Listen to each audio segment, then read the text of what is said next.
Light जला दीजिए।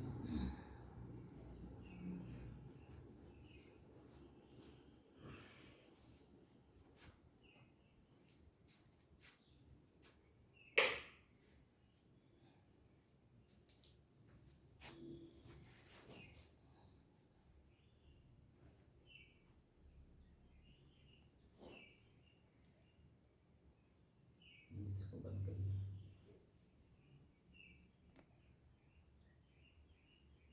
कृष्ण कौन है, क्या इसके बारे में आपको पता है? आप सब पहले इसके बारे में कुछ बताए हैं। ये कृष्ण किस धातु से बना हुआ है? कृष्ण माने आकर्षण करने वाला है, जो मन को आकर्षित करे। थोड़ा जोर से बोलिए। कृष्ण मतलब जो मन को आकर्षित करे, खींचे, जिसको कृष्ण कहते हैं। वो जो डायरी में आपने पढ़ लिया वही कह रहे हैं? नहीं, आप पहले भी ये बात बताए थे कृष्ण के बारे में, तो कई बार चर्चा भी हुई पिछले साल। जी, बीच बीच में भी मतलब कृष्ण के बारे में जब बताता राम कृष्ण कौन है, तो राम के बारे में तो आप बता रहे थे, जो रमण कर रहा है अंदर वो राम है। और कृष्ण के बारे में बता रहे थे कि कृष्ण धातु से जो कि सबको आकर्षित करे अपनी ओर, सबका प्राण समझिए जिसको, मतलब जो कृष्ण कहते हैं। और आगे कुछ बता दीजिए साहब, बता हो गया।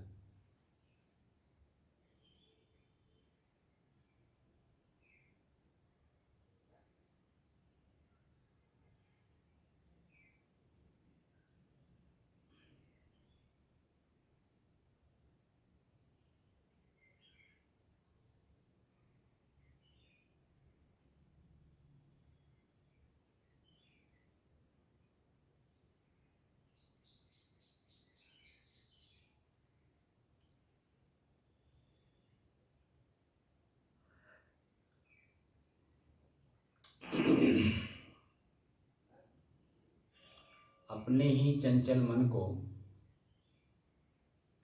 अपने ही बस में करने की दृष्टि से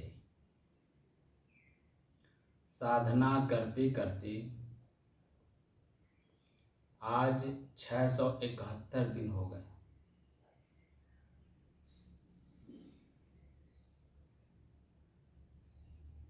तारीख 8 सितंबर सन 2023, दिन शुक्रवार, प्रातः काल का समय।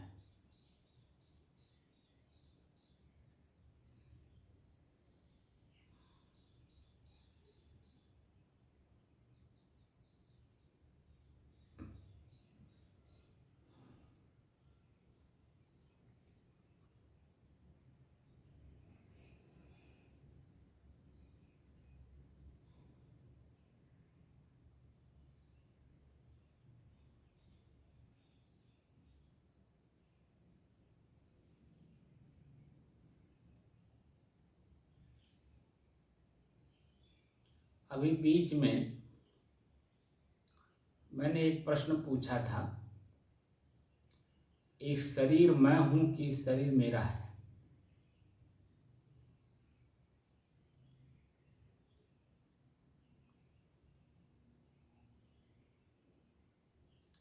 ये जो शरीर है जी, ये मैं हूं कि मेरा?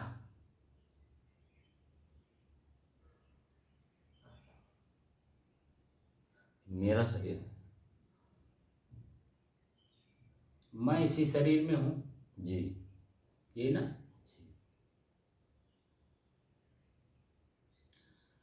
तो अभी मैं एक शब्द पे व्याख्या कर रहा था जी, कि अध्यात्म क्या है। जी, अध्यात्म है वासना निवृत्ति का मार्ग, जी, यही बताया ना। जी, तो आपने सुना होगा कृष्ण पक्ष और शुक्ल पक्ष। जी, कृष्ण पक्ष और शुक्ल पक्ष। तो कृष्ण पक्ष का मतलब होता है अंधेरा पक्ष। जी, व्यापक। अंधियार पाक। अंधियार पाक। शुक्ल पक्ष का मतलब होता है उजाला पक्ष, अजोर पाक। तो कृष धातु से कृष्ण शब्द बना है और कृष धातु से ही किसान शब्द भी बना है। ठीक है ना। तो किसान का मतलब होता है खेत जोतने वाला। खेत जोतेगा नहीं, खेत को खेत बनाएगा नहीं, तो बीज उसमें पड़ेगी नहीं। अब बीज जब पड़ेगा नहीं तो वही खेत, वही माने जमीन, जो फसल वहाँ होगी वो खर होगा। लेकिन जब जोत करके बीज डाला जाता है और जब वह उपजता है तो वह फसल होती है। तो वह देखेंगे कि आप कितना बढ़िया लहलहाता है।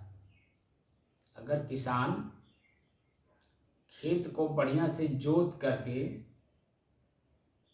और तब बीज डाला है तो उसकी फसल, और ये खाली एक बार दो बार जोत देने से और बीज डालने से उसकी फसल, दोनों में कितना अंतर होता है। बहुत।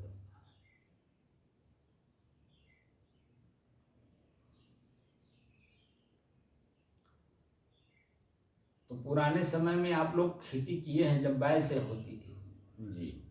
अपने खेत को 6 महीना पलिहर छोड़ा जाता था जी। और 6 महीना पलिहर में कितने दिन पे एक बार जुताई होती थी? 6 महीने में। 6 महीने में 2-3 बार हो जाती थी। एक बरसात में जब खर होता था उल्ट दिया जाता था, सारे जाते थे, खाद बनाता था वो। हमको लगता है कि हर 1 महीने में एक बार उसकी जुताई होती थी। हाँ, 2-3 बार हो जाती थी। ठीक है ना। तो हर महीना एक बार जुताई करने से वो जो मिट्टी है उसमें देखिए खर भी गल जाता था, प्लस ऊर्जा सूरज की मिल जाती थी, सूख जाता था सारा खर खतवार सब सूख जाता था। यानी खेत एक अच्छा खेत के रूप में उभर करके आता था। और उसके बाद तब जब समय पर बीज डाला जाता था उसमें, तब उसका जो पैदावार, आज जो खेत पलिहर नहीं रहा 6 महीना, उसकी पैदावार में कितना अंतर होता है? दूना अंतर होता है, लगभग दूना अंतर हो जाता है। दूना का अंतर हो जाता है। दूसरी बात यह है कि जो हमारा बीज है वो देखिए बहुत मजबूत होता है जी, ताकतवर होता है जी। होता है नहीं होता है जी। ऐसे ही हमारा शरीर और हमारे शरीर में एक चित्त नाम की खेत है। एक तो शरीर जो उतना है, दूसरे चित्त, चित्त यानी मन। ठीक है ना। तो शरीर को कैसे जोतेंगे? जो शरीर है ये कैसे जुताई होगी? इसको जब हम सुख पूर्वक बैठते हैं तो प्रथम दृष्टिया जब आप देखेंगे कि हम बैठना शुरू करते हैं जी, तो हमारा शरीर ही हमको बैठने नहीं देता है। जैसे अभी देखिए पलथी मार के आराम से बैठे शांत पूर्वक जी, सुखासन में है ना। लेकिन इसी शरीर को इसी तरह बैठाने में कितना समय लगा होगा? बहुत। हाँ जी, कितना समय लगा होगा? बहुत समय लगा होगा ना। जी। आपकी आवाज बहुत धीरे क्यों रहती है? जी साहब जी।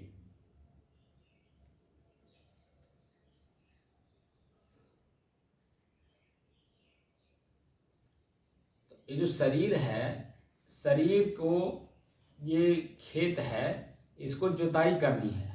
इसकी जुताई कैसे होगी? शरीर की जुताई लगातार जब आप बैठेंगे तब इसकी जुताई होगी। जी, यानी पलथी मार करके जैसे सुखपूर्वक बैठे जी, तो शुरुआती दौर में तो हल्का सुख देता है, लेकिन 5-7 मिनट के अंदर में नसों में दर्द, तनाव, मांसपेशियों में दबाव, नसों में खिंचाव, तमाम तरह के दर्द पीड़ा इसी से मिलते हैं कि नहीं? जी, मिलते हैं। तो जब तक पीड़ा और दर्द इसमें रहेगा मन कहाँ जाएगा? मन तो वहीं जाएगा ना बार बार जहाँ इसको अपने अनुकूल नहीं मिल रहा है। जी शरीर में अपनी अनुकूलता नहीं देख रहा है, इसीलिए बार बार वहीं जा रहा है, जी क्योंकि उसके प्रतिकूल है। जी। तो मन कहता है यार क्यों बैठा रहे हो? जब शरीर में दर्द हो रहा है तो क्यों इसको बैठा रहे हो? तो किससे चर्चा करता है मन? तो जो इस शरीर के अंदर में आत्म तत्व है, यानी मैं बोलने वाला है, वो शांत स्वरूप है ना जी। उससे मन बातचीत करता है आपसी। अंतर्द्वंद जो है, जो होता है, वो किससे अंतर्द्वंद होता है? यानी झगड़ा होता है ना अंदर में, किससे होता है? मन यानी प्रकृति। अब मैं माने मैं स्वतः चेतन स्वरूप, चेतन भी प्रकृति का गुण है, ये भी मैं नहीं हूँ। मैं तो शांत स्वरूप, मेरे में भी चेतना नहीं है। जी जी। मैं जो असल तत्व इसमें है उसमें चेतना है ही नहीं, हो तो शांत स्वरूप है। बिल्कुल। और जब चेतना आएगी तो प्रकृति का गुण हो जाएगा। जी ये भी मैं बार बार कहता हूँ जी आपको। जी जी, सही होता है। कृष धातु से किसान और कृष्ण दोनों शब्द बना है। जी। तो कृष्ण का मतलब होता है यहाँ साधक से। जी। संदीपनी ऋषि के आश्रम में, संदीपनी ऋषि के देख रेख में कृष्ण साधक होते हैं। जी। ठीक है ना? जी और साधना करते हैं वहाँ। जी। अपने ही पूरे शरीर के बारे में पूरा उन्होंने अध्ययन किया। जी। मैं और मेरे का अंतर ढूंढा। मैं स्वयं और प्रकृति माने चंचलता। जी। तो दोनों के अंदर में जो दूरियां थी, उन दूरियों को उन्होंने पाटा। जी। यानी समझा, पाटने नहीं, समझा। समझे। पाट देने का मतलब होता था एक हो जाना, जी। लेकिन उन्होंने समझा, दोनों की दूरियां समझा। तो प्रकृति यानी व्यवहार, व्यवहार में आप देखेंगे जो व्यक्ति जहाँ जिस तरह से मिलता है उसका अपना लेन देन होता है। जी। हमारा और उसका लेन देन चल रहा है पूर्व की। जी। क्योंकि मेरा अपना ज्ञान तो आज हुआ ना। जी। इसके पहले भी मैं तो कई बार शरीर धारण कर चुका हूँ। जी। तो उन शरीरों से जो कुछ मैंने जिस व्यक्ति से लिया है, दिया है, या व्यवहार जिस भावना से किया है, वही मेरे सामने प्रकट होता है, दूसरा कोई नहीं आता है। जी।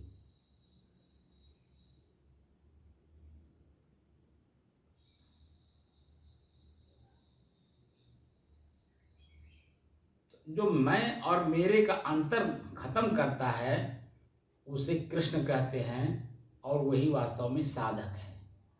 जी। जो अपने शरीर और मैं का अंतर ढूंढता है, अभी परिपूर्ण नहीं हुआ है। जी। तो कृष्ण जन्माष्टमी एक शब्द है, कृष्ण जन्माष्टमी। जी।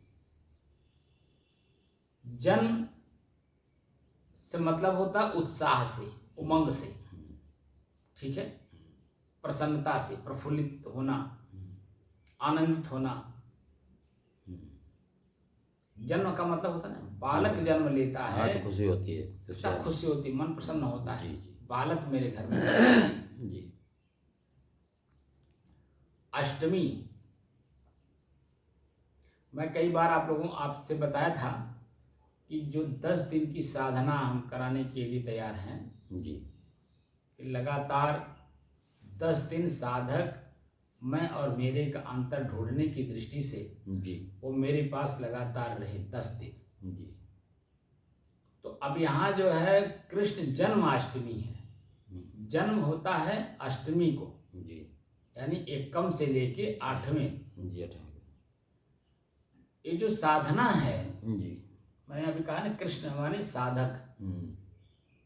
साधक जब गुरु के सानिध्य में लगातार मैं और मेरे का अंतर ढूंढने लगता है तो अंतर दिखाई देता है क्या? दर्द, पीड़ा, तनाव, खुजली, मक्खी, मच्छर, कीड़े, यानी शरीर को काट रहे हैं। जी तो हम जब आंख बंद करते हैं जी तो आंख बंद करते ही मेरा मन बाहर कहीं नहीं जाता है, मेरे अपने शरीर में ही घूमता है। जी ये 8वें दिन जा करके स्वयं का जन्म होता है, यानी उत्साह प्रसन्नता होती है जब मैं अपने ही दर्द को अपने ही सहन करने में सक्षम हो जाता हूं। लगातार आप कभी भी विपश्यना किए नहीं हैं। जी विपश्यना में आप जब जाओगे लगातार वहाँ वो बैठाते हैं, लगातार 2 घंटा, लगातार 2 घंटा 1 घंटा 2 घंटा 1 घंटा, बीच बीच में 5-5 मिनट का गैपिंग दे दे करके, आधे घंटे 1 घंटे का 2 घंटे का गैपिंग दे करके एक सिस्टम बनाए हैं। उसी सिस्टम में पूरा 10 दिन उसी कैंप के अंदर रहना पड़ता है। और ये साधना शरीर में जो दर्द है उसको दिखाते हैं। कैसे दिखाते हैं, शुरुआत कहाँ से करते हैं, कहते हैं अपने श्वास को देखो। क्या करो, सांस को देखो, श्वास को देखो। तो श्वास पे मन जाएगा ही नहीं, क्योंकि तो दर्द पे जा रहा है। क्योंकि बैठने कभी तो आदमी बैठता नहीं, चलता ही रहता है। बैठेगा भी तो अपने मनमानी बैठेगा। लगातार जैसे ये हम बैठे हैं इस तरह से 2 घंटे तक कोई बैठ पाता है? नहीं बैठ पाता।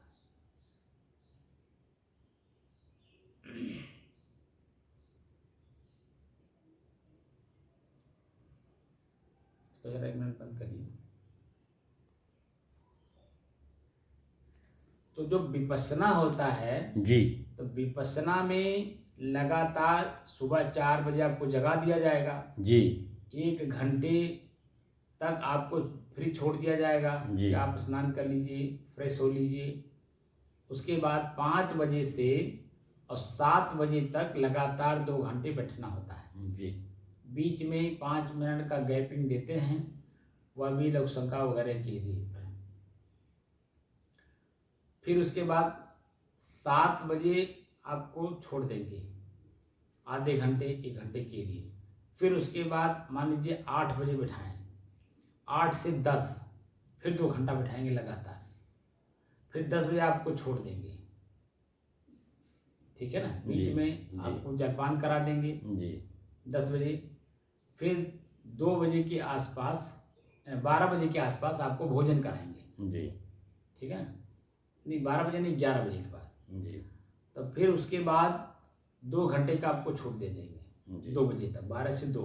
जी फिर 2 से 4 लगातार बैठिए। फिर आपको आधे घंटे 1 घंटे का गैपिंग देंगे।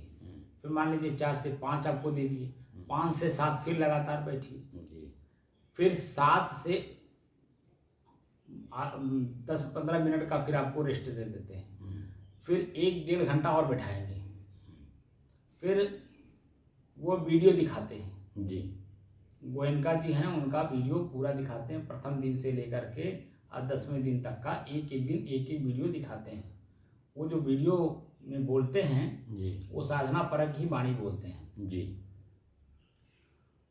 वो वीडियो देखने के बाद फिर आपको रात का भोजन करा करके फिर आपको 10 बजे तक छोड़ देंगे सोने के लिए। फिर आप 10 बजे के बाद आप 4 बजे तक सो जाइए। ऐसे लगातार 10 दिन तक आप वीडियो नहीं देख, मतलब टीवी नहीं देख सकते, मोबाइल नहीं चला सकते, मोबाइल आपका बंद वहाँ जमा हो जाएगा, अखबार नहीं पढ़ सकते। यहाँ तक कि एक कमरे में 2 साधक रहते हैं, दोनों में आपस में वार्तालाप नहीं होनी चाहिए। रास्ते अगर कमरे से लेके और हाल तक, जहाँ साधना हाल तक जाने में आपको नीचे देख के चलना है, न कि किसी को बाहर देखना है, ना किसी से बातचीत करना है। ये सब पूरा प्रक्रिया जो कराते हैं, वह प्रक्रिया में जब आप बैठते हैं तो लगभग हमको लगता है कि 5 से 6 दिन तक आपके शरीर में ही आपका मन डोलता रहता है।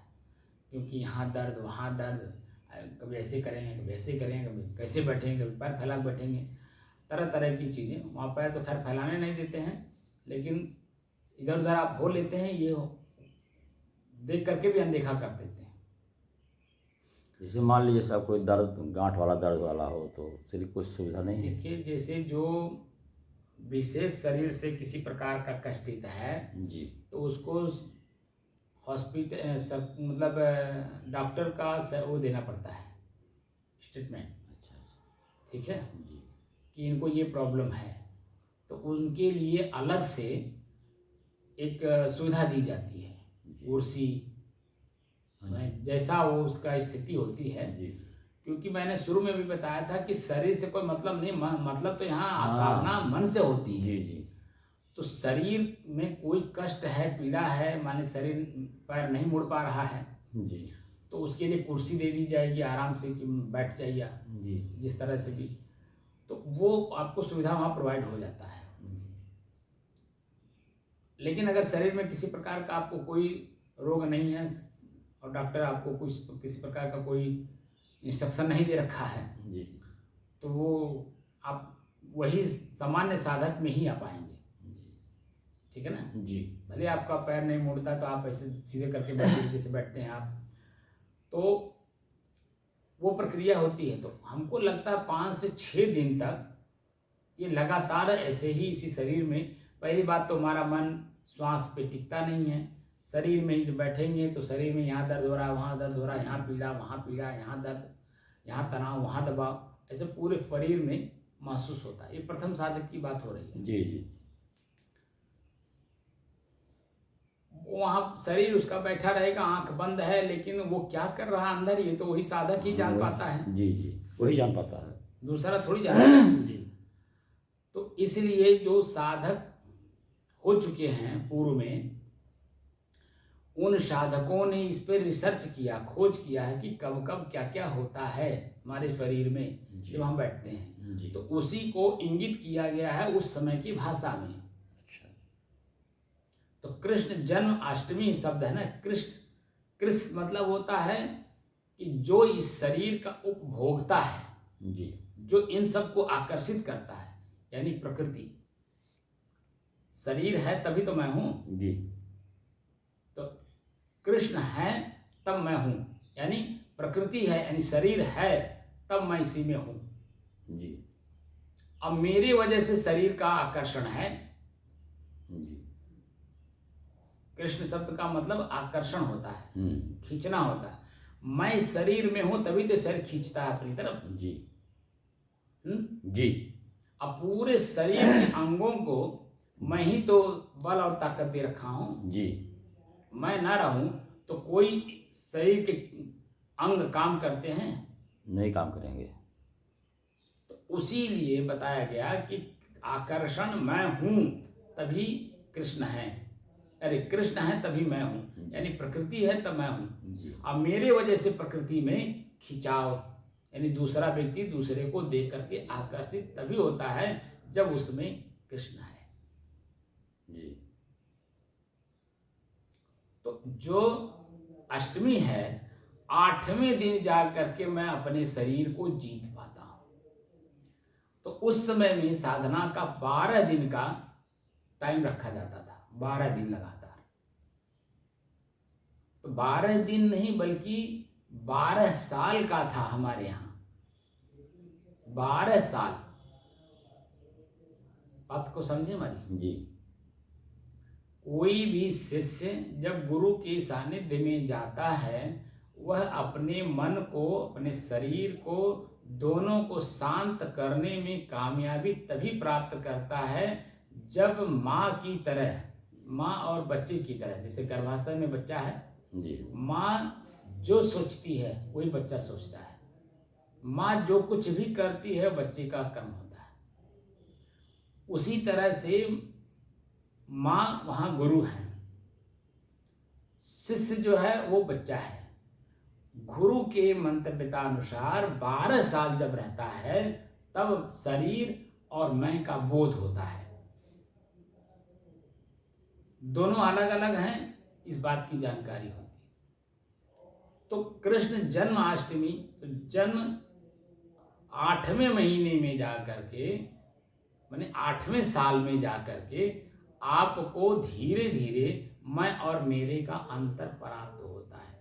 जैसे जो जो 10 दिन में विपश्यना कराते हैं, ठीक है, जी वह विपश्यना 10 दिन के एवज में 5 से 6 दिन तक तो लगातार लग जाता है इसी शरीर के दर्दों को सहन करने में।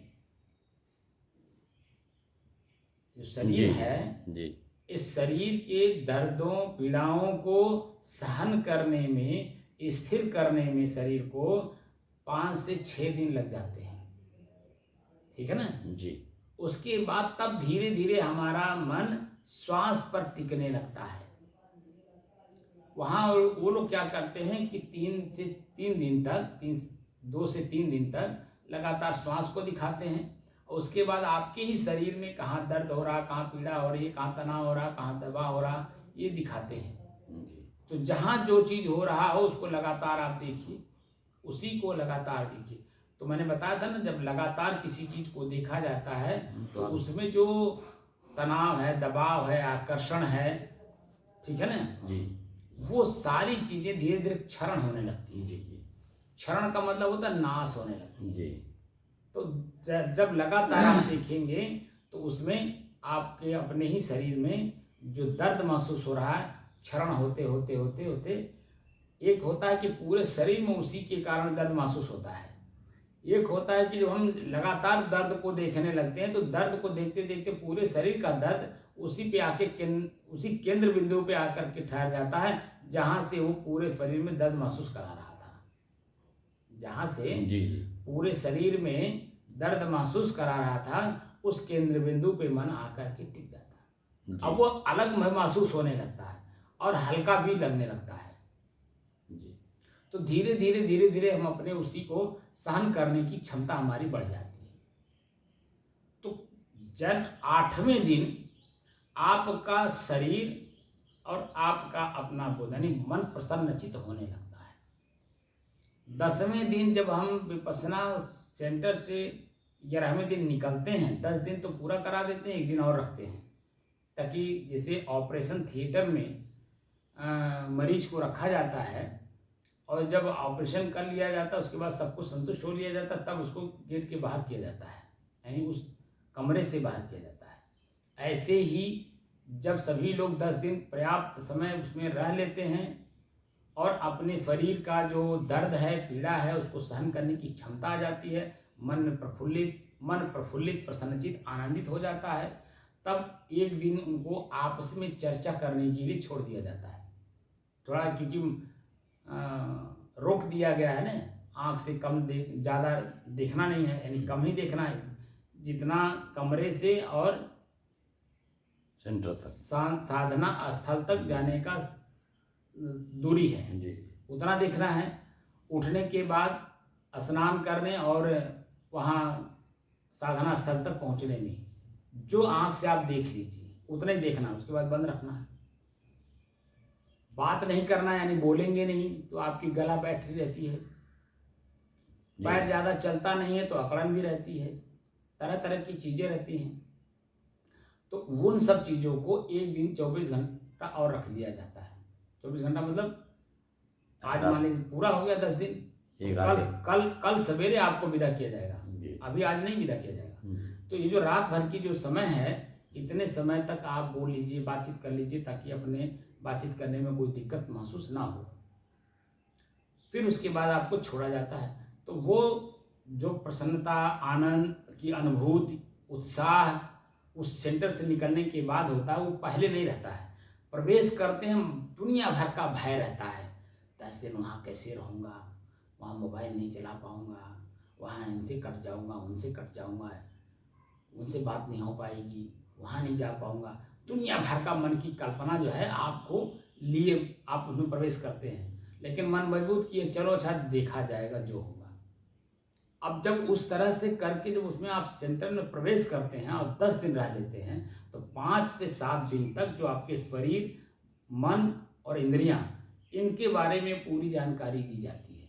धीरे धीरे धीरे धीरे धीरे धीरे जब सब कुछ सामान्य हो जाता है और ऐसे जैसे मैं बैठा हूँ ऐसे लगातार बैठने में वो सक्षम हो जाता है, सहन करने की क्षमता आ जाती है, तो आप देखेंगे उसका मन गदगद होने लगता है, प्रसन्नचित होने लगता है।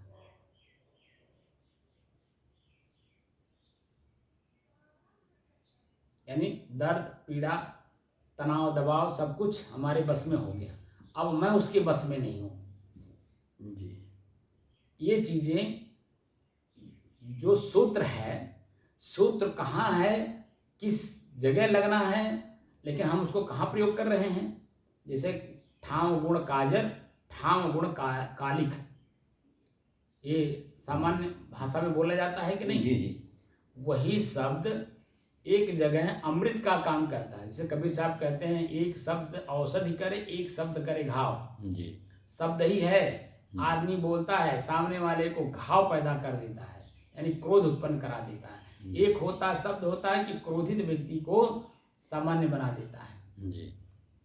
शब्द ही तो बोला जाता है। जी। शब्द सम्हारे बोलिए, शब्द के हाथ न पाओ, एक शब्द औषधि करे, एक शब्द करे घाव। तो शब्द कहाँ पर लागू होता है और उसे लागू कहाँ किया जा रहा है। जो साधक है, जैसे किसान है, किसान अपना क्षेत्र चुना हुआ किसानी का, यानी अन्न पैदा करना, ठीक है ना जी। तो उसमें जो साधन का उपयोग होना होता है उसका उपयोग करता है, अन्न पैदा करता है, उससे धनवान होता है, तो आंतरिक देखिए कितना खुशी होती है जी। उसकी सारी इच्छाएं उसी से पूरी हो जाती हैं। उसी तरह से ये जो दुख पीड़ा जीवन में क्यों आया, उसका क्या कारण है, निवारण क्या है, इन सब चीज़ों को ढूंढने का काम साधक करता है, मुमुक्षु करता है, ठीक है ना। जी। जिसके अंदर में जिस तरह की लगन हो जाए, तो ये जो साधक बनने का लगन जिसके अंदर में होगा, यानी मोक्ष प्राप्त करने की जिसके अंदर में भावना होगी, वही साधक बन पाएगा, नहीं तो सबके बस का नहीं है। जी। यानी अपने ही शरीर को अपने ही आप से मुक्त करना है, यानी प्रकृति और पुरुष दोनों जो एक में चीनी और पानी की तरह घुल मिल गए हैं, इन दोनों को अलग अलग करके दोनों को अलग अलग कर देने में ही फायदा है। मैं अलग हो जाऊं, ये प्रकृति अलग हो जाए, क्योंकि प्रकृति में परिवर्तन है, मेरे में परिवर्तन है, मैं स्थिर हूँ। ये जो स्थिरपना है, इस स्थिरपने को आभास करने के लिए साधक बना जाता है। तो धीरे धीरे अपने दृष्टा और दृश्य का अभ्यास कराया जाता है। तुम देखने वाले हो, दृश्य में परिवर्तन है, तुम उसे देखो। तुम दृश्य नहीं हो, तुम साक्षी हो उसके। तो ऐसे अभ्यास करते करते करते करते 8वें महीने में या 8वें दिन, ठीक है ना जी। जा करके शरीर यानी मन की जो प्रवृत्ति है दुखों में प्रवेश करने की, वह सब मिट जाती है। यही शरीर हमारे लिए फिर अमृत होने लगता है। यही जो हम आज बैठे हैं, शुरुआती दौर में नहीं बैठ मिलता था। पूरा ये जो नसें हैं, दबाव, तनाव, खिंचाव, वह ऐसा करकने जैसा लगता था, फट जाएगा अभी, दुनिया भर की बात ऐसा महसूस होता था शरीर में। लेकिन अभ्यास करते करते करते करते करते करते अब तो लगातार ऐसे 4 घंटा 6 घंटा बैठे ना, कोई फर्क नहीं पड़ता है, क्योंकि अब शरीर के दर्दों को सहन करने की क्षमता हमारी बढ़ गई है। बात समझ गए जी। ऐसे ही जो साधक वास्तव में मैं और मेरे का अंतर ढूंढना चाहेगा, प्रकृति और पुरुष, जैसे गीता में ही भगवान कृष्ण गीता से ही तो प्रसिद्ध हुए हैं। जी। जी। श्रीमद् भगवत गीता से ही भगवान कृष्ण प्रसिद्ध हुए हैं, जी। महाभारत के माध्यम से। जी। जो कृष्ण है वह कौन है, प्रकृति। शुक्ल पक्ष क्या है, जैसे अंधकार पक्ष है ना, तो प्रकृति में अंधकार है, यानी दर्द है, पीड़ा है शरीर में। लेकिन जब शुक्ल पक्ष आने लगता है, शुक्ल पक्ष का मतलब होता है इसी शरीर को जब हम साधन बना लेते हैं, यानी इसमें जो दर्द है, पीड़ा है, इसको सहन करने की क्षमता जब बना लेते हैं, उसके बाद जब हम अपने अंदर की स्थिति को देखने की कोशिश करते हैं, तब हम कृष्ण शुक्ल पक्ष की ओर जाते हैं। यानी हमारे शरीर में, शरीर से संबंधित जो कुछ भी चीज़ें हैं, आसक्ति, आकर्षण, ठीक है, सबसे हमें मुक्ति मिलने लगती है, तो शुक्ल पक्ष की ओर हम बढ़ने लगते हैं। तो हमारा शरीर क्या है, कृष्ण यानी प्रकृति जी। और इसी प्रकृति के अंदर में प्रकृति का जो उपभोक्ता है वह है मैं, यानी स्व स्व आत्मस्थिति का शब्द आता है ना गीता में, जी आत्म संस्थम मन कृत्वा किंचिदप न चिंतित। जब ये लेवल आ जाएगा तब मैं इसी शरीर से मुक्त हो जाऊंगा। हमारा जीवन, ये जो मानव जीवन है, ये मानव जीवन हमारा सार्थक हो जाएगा। अभी तक तो हम जो भी कर रहे हैं पूर्व के कर्मों के अनुसार जो प्रारब्ध बना हुआ है उसी में हम भोग रहे हैं और उसी में तो मस्त हैं। मैं और मेरे का अंतर ही नहीं पता है। ये तो 40 साल के बाद जब हमारे शरीर, इंद्रियां, मस्तिष्क काम करना धीरे धीरे बंद करती हैं, यही समाज जो पहले हमें बड़े भाव से बाबू, भैया, काका, दादा कह करके गले मिलता था, वही जब हमें निगलेक्ट करने लगता है, हमारे व्यवहार से, हमारे विचार से, हमारे बोली से, वो जब कष्टित होता है, हमको जब दुत्कारता है, फटकारता है, भगाता है, गाली देता है, तब हमें अपने आप का ज्ञान होता है, हमें क्यों गाली दे रहा है, क्यों भगा रहा है, क्यों मैं ऐसा हूँ। तो जो मैं ऐसा हूँ, ऐसा क्यों हूँ, ये जो प्रश्न मेरे अंदर में होता है, वहाँ से हमें अपनी ही जिंदगी को बदलने का तरीका मिलता है। जब तक मुझे ऐसा क्यों कहा जा रहा है, मैं ऐसा क्या कर दिया कि मुझे ऐसा लोग कह रहे हैं, तो ये भावना जब तक नहीं आएगी तब तक आप जो मस्ती पहले से ले रहे थे उस मस्ती से अपने आप को बदलाव नहीं ला पाएंगे।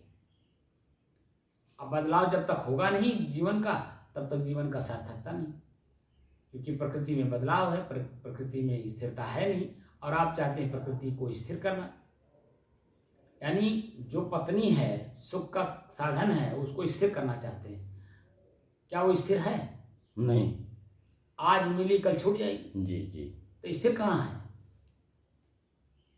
आप स्थिर करना चाहते हैं जीव को। आप जो कोई भी भोजन करते हैं, स्वाद ले लेके खाते हैं, वही स्वाद जब 2-4 कवर 10 कवर जैसे जैसे आप जीभ पे रखना शुरू करते हैं, वही जो है आपके क्षरण होने लगता है कि नहीं जी। यानी वही भोजन अप्रिय लगने लगता है कि नहीं जी। जो भोजन भूख बहुत तेज लगी है, प्रिय लगता है भोजन करते समय शुरुआती दौर में, जी। वही भोजन जब लगातार आप 10 कवर करते हैं जी। तो आप देखिए क्षरण होने लगता है। जी।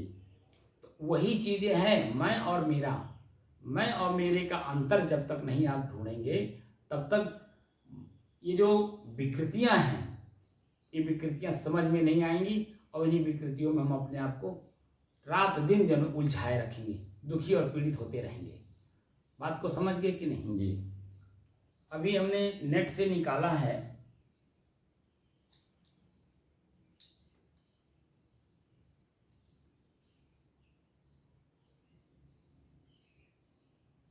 कृष धातु से कृष्ण शब्द बना है, वह कृषक यानी किसान शब्द भी कृष धातु से ही बना है,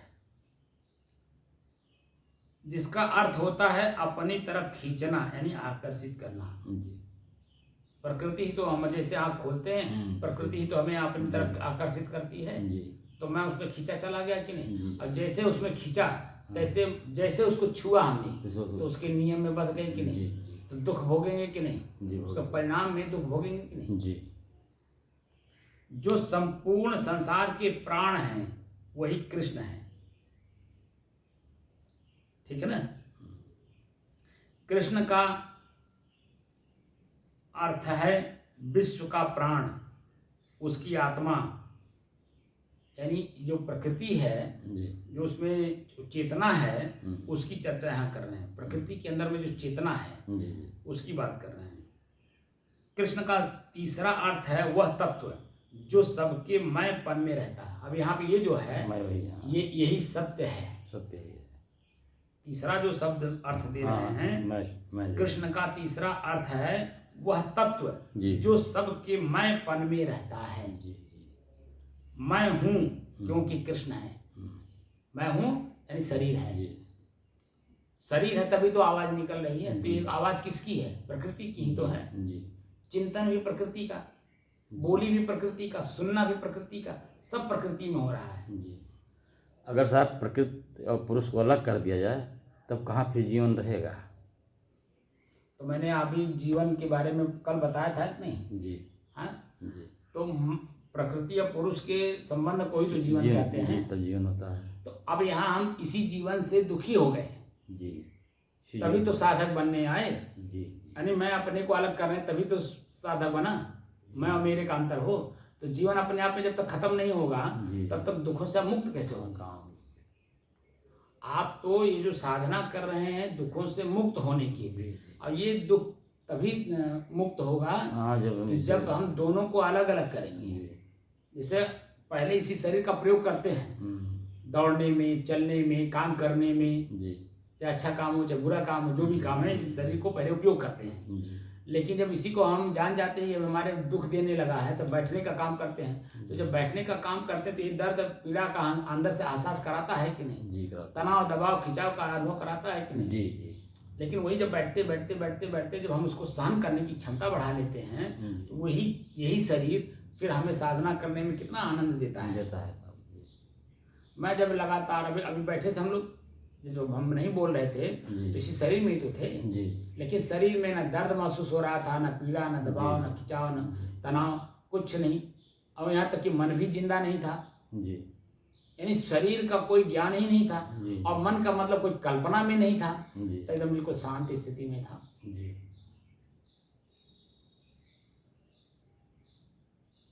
तो वो जो मेरी शांति की स्थिति है वही तो मुक्त स्थिति है। जी संसार का कोई भी क्रिया मेरे अंदर में नहीं हो रहा है, यानी प्रकृति का कोई क्रिया मेरे अंदर में नहीं हो रही है। जी जो हो रहा है प्रकृति में अपने आप में हो रहा है, शरीर में हो रहा है, जी मेरे में नहीं हो रहा। मैं बिल्कुल शांत हूँ। जी तो अपने ही दुखों से मैं मुक्त हूँ कि नहीं? मुक्त हूँ तभी तो शांत हूँ। जी अगर मैं अपने ही दुखों से पीड़ित रहता तो शांत कहाँ रहता? जी जी कि शांत रह लेता? नहीं रह पाते। तो जो शांत स्थिति है वही स्थिति तो मोक्ष स्थिति है, जी क्योंकि हम पीड़ा से मुक्त हैं। जी हमारे इसी शरीर में हम ही को एहसास कराता है। जी एहसास कराने वाला कौन है? मन है। मन। मन किसकी है? प्रकृति ही तो है। जी तो वहाँ मन भी नहीं है, शरीर भी नहीं है, बिल्कुल शांत।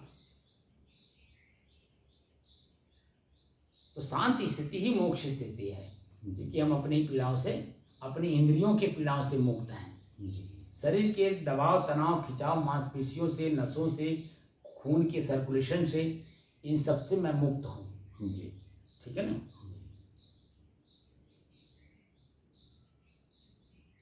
कृष्ण का तीसरा अर्थ है वह तत्व जो सबके मैंपन में रहता है।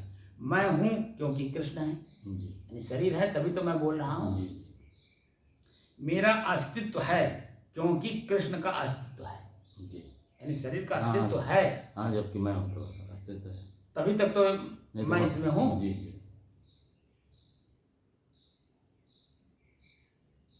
अर्थात यदि कृष्ण नहीं हो, अर्थात यदि कृष्ण नहीं हो तो मेरा अस्तित्व भी नहीं होगा। मुर्दा यानी प्राकृतिक रूप से जैसे हमारे शरीर को देख करके ही ना आप मेरे पास आते हैं, तो शरीर ही नहीं रहेगा तो मेरे पास आएंगे कहाँ? जी क्योंकि अभी मेरे से अच्छे अच्छे संत पहले थे जी और उनके पास बैठ बैठ करके हम लोगों ने ज्ञान लिया। जी आज वो नहीं है तो आप लोग उनका क्या शरीर नहीं है, जी वह तो अपने आप में मुक्त हैं, स्थित हैं, शांत हैं, वो अपनी जगह पर हैं, लेकिन उनका शरीर नहीं है। जी तो शरीर नहीं है तो मुंह से बोलेंगे कैसे? हम कान से सुनेंगे कैसे? जी जी हम कान से कैसे सुनेंगे जी जब उनका शरीर नहीं है? अब मेरा ही शरीर नहीं रहेगा तो मैं कान कहाँ रहे कान? लेकिन जो सुने हैं वही याद रहेगा। वह तो अलग बात है, लेकिन प्रत्यक्ष में अभी जैसे जो नहीं है वह कान मुंह से बोल नहीं रहा है, अब मैं कान से सुन नहीं रहा हूँ क्योंकि उनका शरीर नहीं है। जी यहाँ ये कहने का मतलब है अर्थात यदि कृष्ण नहीं हो तो मेरा अस्तित्व भी नहीं होगा, यानी शरीर न रहे तो सांसारिक दृष्टि से मेरा क्या अस्तित्व है? जी जी कुछ कोई नहीं। अभी आप शरीर से निकल जाइए, हाँ, तो इस शरीर का क्या अस्तित्व है? कोई अस्तित्व अभी ले जाकर के हम लोग सब जमीन में गाड़ देंगे, बस सकता हो गया।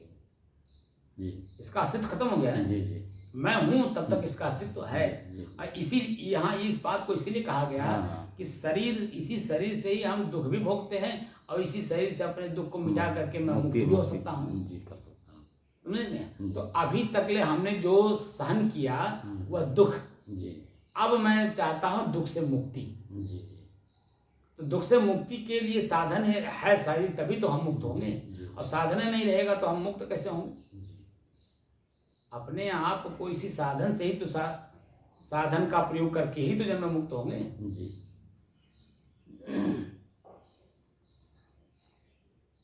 मेरा अस्तित्व पूर्णतः कृष्ण पर निर्भर करता है व्यवहारिक दृष्टि से।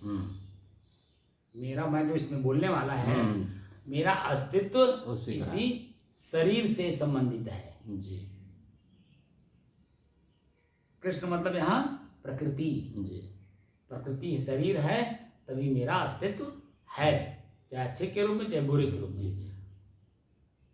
मेरा अस्तित्व पूर्णतः कृष्ण पर निर्भर है, यानी प्रकृति पे। जी कृष्ण कहते हैं ये यथा माम प्रपद्यन्ते, जो कुछ भी हम स्पर्श करते हैं, जो कुछ भी हम इस विश्व में देखते हैं, वह सब कुछ कृष्ण का ही है। जी। किसका है? कृष्ण का है। कृष्ण मतलब प्रकृति का है। शुक्ल पक्ष मतलब होता है कृष्ण से परे, यानी प्रकृति से परे पुरुष तत्व में स्थित हो जाना है, जी तब शुक्ल पक्ष होता है। जी। तो ये जो कृष्ण शब्द पे मैंने बोला, ये मूलतः प्रकृति और पुरुष के ऊपर है। जी। इस छोटे छोटे सूत्र जो है बीच बीच में लोग जो है उसका प्रयोग करते हैं, वह प्रयोग वो रेगुलर हुआ है और साधना की दृष्टि से हुआ है। जैसे हम जब बैठते हैं तो मन चंचल रहता है, यहाँ दर्द वहाँ दर्द, यहाँ पीड़ा वहाँ पीड़ा, ये वो दुनिया भर का उसी में उलझे रहता है। लेकिन धीरे धीरे हम एक एक करके पीड़ा को अपने आप को मुक्त करते हैं, तो धीरे धीरे एक समय ऐसा आता है इसी शरीर के दर्दों से पीड़ाओं से अपने आप को हम मुक्त कर लेते हैं। जी। यही है, शरीर हमारा आनंद से भर जाता है जी। क्योंकि हमने अपने शरीर के पीड़ाओं को सहन करने की क्षमता बढ़ा ली। जी। फिर आगे हम अपनी क्रियाओं को मुक्त करते हैं, अपनी इंद्रियों की क्रियाओं से अपने आप को मुक्त करते हैं। आँख से देखना है, कितना देखना है, कब देखना है, कैसे देखना है, किस रूप में देखना है, देखने के बाद हमारे मन में क्या भाव उत्पन्न हो रहा है, इससे हम मुक्त करते हैं। फिर उसके बाद कान से सुनना है, कितना सुनना है, कैसे सुनना है, कब सुनना है, सुनना भी है कि नहीं सुनना है, क्योंकि सामने वाला शब्द हमारे अनुकूल है या नहीं, हमारे कार्य के प्रति अनुकूल है कि नहीं, क्योंकि हम साधक हैं।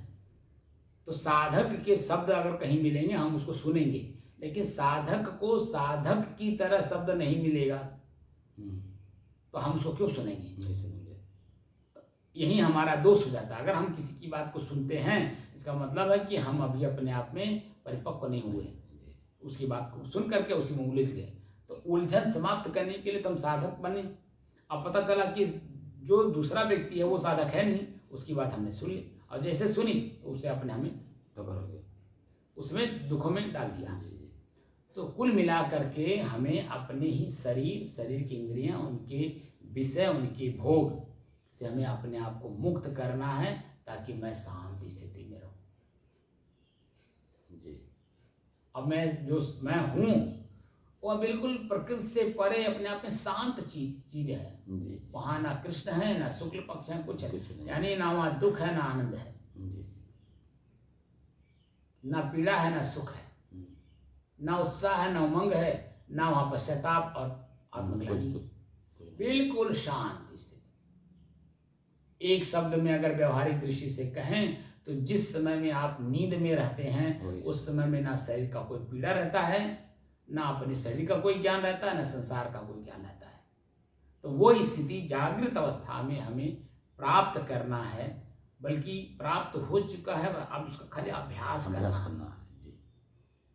अब जब ये अभ्यास आपका पूर्ण हो जाएगा, परिपक्व हो जाएगा, किसी प्रकार का डामाडोल नहीं होगा, तब हमें अपने ही पूर्व के कर्मों को वर्तमान के कर्मों से तुलनात्मक अध्ययन करना है, ताकि आगे आने वाले समय में हम पूर्व के कर्मों से अपने आप को बचा सकें, यानी शांत बने रहें।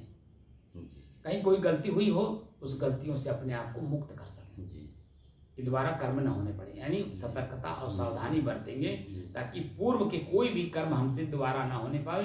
जो पूर्व में करके मैंने कष्ट सहा है, पीड़ा सहा, जो आज हमें उसे मिटाने की जरूरत पड़ रही है, उसे सहन करने की जरूरत पड़ रही है, उसे अपने जीवन से निकालने की जरूरत पड़ रही है, तो ऐसा कार्य क्यों करेंगे फिर दोबारा हमें यही मेहनत करना पड़े। इससे अच्छा हल्का सा सावधानी आगे के हमारे हजारों जन्मों का क्रिया रुक जाएगा। थोड़ी सी सावधानी, अगर हम मान लीजिए मरचा हमें पता है तीखा है, एक बार खा करके देख लिए, हरा हरा मरचा बहुत तीखा होता है, एक बार खा लिए हैं, मालूम पड़ गया, मिर्चा को देखते ही जो हमें वो याद आना चाहिए, इसीलिए वो हम नहीं खाएंगे। लेकिन अगर हम उसका तीखापन भूल गए हैं तो बार बार हम उसे खाते हैं और बार बार उसी पीड़ा से पीड़ित होते हैं। पानी पे पानी पिए जाएंगे। और जब मुंह भी यहाँ देखिए अंदर डालते समय जीभ जो है खूब तीखापन महसूस करता है, और जब उसी भोजन को बाहर हम सवेरे निकालते हैं तो गुदा द्वार भी जो है खूब दर्द करता है, वहाँ भी वही जलन होती है। पेट में भी जब तक तब तक जलन करता है, बार बार पानी पीने की जरूरत पड़ती है। इसीलिए हम जब मिर्चा को खाएंगे ही नहीं तो कर्म काहे होगा ही। जी। तो मुख्य है वासना। वासना ही जो उनमें मिर्चा ऐसा है कि बार बार मिठास लगता है और बार बार हम खाते हैं, बार बार उसकी पीड़ा से पीड़ित होते हैं। तो वासना ही मुक्त कर दीजिए अपने आप को। हाँ, कोई समस्या न रह जाए। कोई समस्या न रहे। तो कुल मिला करके हम जो साधना कर रहे हैं अपने आप को ही मुक्त करने के लिए, जो कृष्ण हैं वह अपने समय में अपने ही लोगों को इन दुखों से मुक्त किया। क्योंकि 18वें अध्याय के 54वें श्लोक में जो स्पष्ट लिखा है कि ब्रह्म भूतः प्रसन्न आत्मा न सोचित न कांक्षिति। तो ये जो ब्रह्म भूत है यानी प्रसन्नता एक भूत है। मैं स्वयं अपने आप में प्रसन्न हूँ, आनंद हूँ, शांत हूँ, सुख हूँ, स्वयं हूँ। अब वही जो है मैंने अपने आप में भरपूर कर लेगा कोई भी जीव तो सबको आनंदित करेगा, किसी को भी कष्ट नहीं देगा, किसी भी प्रकार से कष्ट नहीं देगा। क्यों? क्योंकि उसको मालूम हो गया यह दुखी है, जीव है, इसको हम आनंदित करें। ऐसे शब्द का प्रयोग करेगा या ऐसी क्रियाओं का प्रयोग करेगा या ऐसे संसाधनों का प्रयोग करेगा कि सामने वाला जो दुखी है वो खुश हो जाए, प्रसन्न हो जाए, यानी अपनी बातों को भूल करके मेरी बातों में उलझ जाए और उसके अंदर में प्रसन्नता आ जाए। तो भगवान कृष्ण को आपने दिखाया है बांसुरी बजाने की कला थी उनके अंदर में। तो वस्तु ही तो है बांसुरी, वस्तु ही तो है। एक बांसुरी बजा करके लोगों को मंत्र मुग्ध कर देते थे, चाहे वो पशु हो पक्षी हो, सबको ऐसा वो बजाने का कला जानते थे। जैसे महात्मा गोरखनाथ जी तबला बजाना सीख गए अपने गुरु को जगाने के लिए। जाग मच्छंदर गोरख आया, जाग मच्छंदर गोरख आया। तो ढोल जो है, ढोल तो एक साधन ही तो है जी, साधन है। तो उनके गुरु जी एक किसी विषय में जा करके आसक्त हो गए जी। दुनिया में यानी संतों के बीच में उनकी ख्यातियाँ जो है ना, जो ख्याति थी पहले वो धूमिल हो रही थी। तो महात्मा गोरखनाथ जी ने ढोल बजाना सीखा और सीख करके जब वहाँ उस एरिया में गए और बजाए कि जाग मच्छंदर गोरख आया, जाग मच्छंदर गोरख आया। अब वो एक छोटे से जगह से शुरू किए थे और वो बात फैलते फैलते फैलते फैलते फैलते फैलते उनके कान तक पहुँच गई। और जब उन्होंने उस ढोल की आवाज़ को सुना, जाग मच्छंदर गोरख आया, जाग मच्छंदर गोरख आया, तब उनके दिमाग में आ रही मैं कहाँ की फंस गया हूँ। देखिए एक शब्द उनको अपने ही विषय वासना से उनको मुक्त कराया। एक शब्द औषधि करे, औषधि माने दवाई का काम, यानी मन प्रसन्न होता है। एक शब्द करे घाव, मन प्रसन्न है, ऐसे शब्द कान को मिल गए कि जन प्रसन्न मन दुखी हो गए। तो हम अब जो है हम लोगों का काम ये है ऐसे लोगों के बीच में रहें जो साधनों को जानता हो, साधक हो, या मेरी भाषा को मेरी व्यवहार को जानता हो। ऐसे लोगों के पास ना बैठे जो मेरे को कुछ नहीं जानते। मेरे को मतलब अपने आप को, कोई धर्म कर्म समाज कुछ नहीं जानता। ऐसे लोगों के बीच में बैठोगे तो अपनी पीड़ा आप पर डाल देगा, आप पीड़ित रहो। तो अब हम लोगों का कर्तव्य होता है कि जितना एकांत सेवन करें उतने ही जन्म हम अपने आप को मजबूत करेंगे। ठीक है ना? साहेब बात समझ में आ गई जी। कृष्ण जन्म अष्टमी जी, अष्टमी के दिन जो है आपके मन के अंदर में प्रसन्नता आती है जब वह भी लगातार आप साधन का प्रयोग करते हैं। तब कौन सा साधन? एक ही वस्तु के कई नाम होते, मैंने बताया था। हाँ अपने ही श्वास को देखो कई रूपों में बोला जाता है। जी जी इसी को प्राण भी कहा जाता है, इसी को जीवन भी कहा जाता है, इसी को श्वास भी कहा जाता है। हमारा जो श्वास है इसी को प्राण भी कहा जाता है, इसी को जीवन भी कहा जाता है, क्योंकि श्वास है तभी तो जीवन है। इसी ईश्वर भी कहा जाता है। वही ईश्वर, स्वर माने श्वास ही तो होता है ना। श्वास को ही जिनमें और जगहों पे जैसे कोई प्राण प्रयोग शब्द का प्रयोग किया है, कोई जीवन शब्द का प्रयोग किया है, इसका मतलब है कि श्वास श्वास को ही प्रयोग किया है, लेकिन अपनी भाषा में, अपने सिद्धांत में, अपने अर्थ में, ठीक है ना। लेकिन वहाँ हम लोग उस बात को समझते नहीं, इसीलिए हम लोग उलझ जाते हैं। लेकिन वास्तव में कोई जैसे पानी, कोई जल, कोई नीर, कोई वाटर, कोई आप, तो प्रयोग व्यक्ति कौन कर रहा है, स्थान कहाँ है, भाषा क्या है, वहाँ की बोली भाषा क्या है, उस दृष्टि से जब हम अपने आप को देखेंगे तब बात को समझ में आती है। हम लोग असल में भ्रमण किए नहीं हैं, जी जी अलग अलग जगहों पे गए नहीं हैं, भाषा जानते नहीं हैं, तो जो भाषा हम जानते हैं उसी में उलझे हुए हैं, दूसरे की भाषा को समझना नहीं चाहते। इसलिए हम लोग एक आदान प्रदान सुख के रूप में नहीं कर पाते, बल्कि वो दुख के रूप में प्रकट कर लेते हैं। इसीलिए हमें क्या करना होगा, अब शांत भाव से एकांत सेवन करना होगा। जितना ही एकांत सेवन करेंगे आपकी स्थिति मजबूत होगी। साहिब